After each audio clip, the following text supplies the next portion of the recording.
मैं doctor Maya Valecha, MD gynaec from Baroda medical college.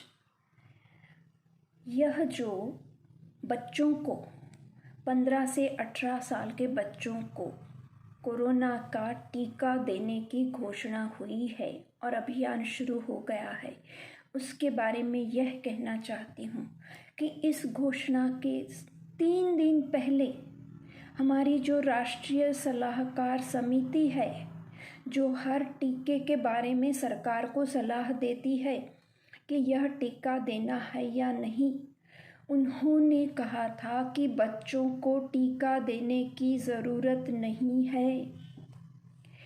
इस घोषणा होने के दिन ही डॉक्टर संजय राय, जिन्होंने बच्चों पर कोवैक्सीन की ट्रायल की निगरानी की थी, उन्होंने कहा कि मैं बहुत डिसअपॉइंटेड हूँ कि इस टीके को बच्चों के देने की ज़रूरत नहीं है, और क्योंकि हमें इसके लंबे समय की विपरीत समय असरों का कोई पता नहीं है, तो टीका देने का जोखिम बच्चों में ज़्यादा है।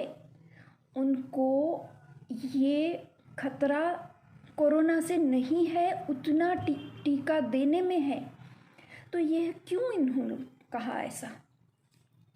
क्योंकि हमारे देश में ICMR या एम्स और WHO ने साथ मिलके जो भी सीरो सर्वे किए हैं, उसमें यह निकल के आया है कि जून जुलाई के महीने से ही बच्चों में करीब करीब 70% बच्चों को कोरोना हो चुका है। मामूली लक्षण से ही उनको एंटीबॉडीज़ आ गए हैं, मतलब उनमें रोग प्रतिरोधक शक्ति, कोरोना से लड़ने की शक्ति आ गई है। उसके बाद जो अभी सर्वे हुए, उसमें यह भी आ गया है कि 80 से 90% बच्चों में यह शक्ति आ गई है। मतलब कि बच्चों को बिल्कुल मामूली कोरोना होकर उनको किसी खतरे के बिना यह शक्ति आ जाती है। और हमारे बच्चे अब स्कूल जाएंगे, उसके बाद उनको कोरोना होगा और ख़तरा होगा, यह बात बिल्कुल गलत है, क्योंकि बच्चों को कोरोना हो चुका है और उनमें यह शक्ति आ चुकी है। और पहले आए जो कोरोना के स्वरूप थे, उससे कोरोना हो जाने से हमारी रोग प्रतिरोधक शक्ति बहुत मजबूत और लंबे समय चलने वाली होती है, जिससे आगे आने वाले वेरिएंट से भी वह लड़ने में हमें काम आती है। इसलिए जब बच्चों को टीका देने के लिए हमारी सम्मति मांगे, स्कूल में माँ बाप से जब सम्मति मांगे, तब बड़ी हिम्मत से आप ना कह सकते हैं। यह ना कहने का हमारा हक भी है और हमारे बच्चों पर के लिए हमारा फ़र्ज़ भी है। बच्चे अभी नहीं समझ सकते हैं, मगर हम माँ बाप को तो यह समझना होगा। डॉक्टर गुलेरिया ने खुद NDTV पर कहा है कि हाँ, थोड़ा खतरा तो है। तो जब कोरोना से बच्चों को कोई खतरा नहीं है, तब यह टीका हमें क्यों लेके थोड़ा सा भी खतरा मोल लेना है? लंबे समय की विपरीत असर न मुझे, न आपको, न सरकार को, न ही ये जो टीके बनाए हैं उस कंपनियों को पता है, क्योंकि अभी लंबा समय हुआ ही नहीं है। बच्चों के टीके 5 साल 10 साल परीक्षण करके, उनकी पूरी सुरक्षितता की जांच करके कि हाँ, ये सुरक्षित है हमारे बच्चों के लिए, तभी दिए जाते हैं।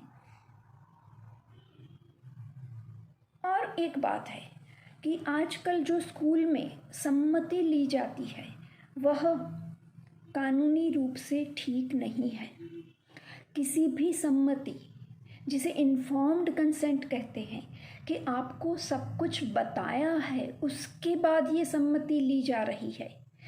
तो हमको एक छोटी सी दवाई हम लेने जाते हैं तो उस पत्ते पे लिखा रहता है कि इस दवाई में क्या है। भले 10 लाख में एक होने वाली कोई इसके विपरीत असर है तो वो भी उसके साथ जो पन्ना आता है उसमें लिखा रहता है। और यह अभी अभी आया टीका, जिसमें क्या है वो पहले हमको बताओ, इसकी ज़रूरत क्या है वह सबूतों के साथ बताओ कि कितने बच्चों को कुछ हुआ।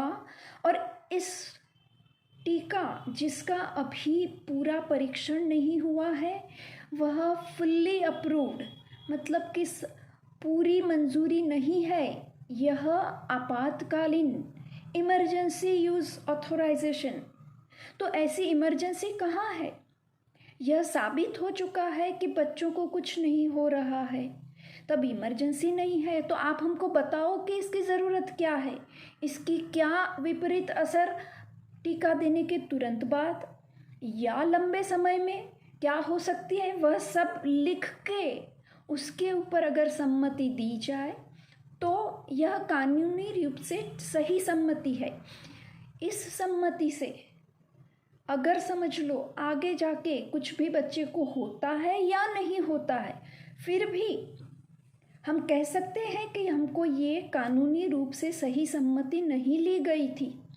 तो हम माँ बाप को, स्कूल के प्रिंसिपल्स को, स्कूल्स की मैनेजमेंट को, सबको यह समझना है इस विषय में कि बच्चों को कोई ज़रूरत नहीं है। वह हमने प्रधानमंत्री को, हमने मतलब 100 से ज़्यादा डॉक्टरों ने और 1000 से ज़्यादा नागरिकों ने मिलकर लिखा था, उसमें सब सबूत दिए थे कि बच्चों को क्यों नहीं चाहिए। फिर भी यह घोषणा हुई है तो हम समझे हमारे बच्चों का भविष्य हम तय करें कि हमने अनजाने में कोई गलती नहीं करना है और ज़रूरत नहीं है। तो हम यह सब जानबूझकर समझकर सबको बताएं और इसमें ना कहने की भी हिम्मत जुटाएं, क्योंकि वो हमारा हक है।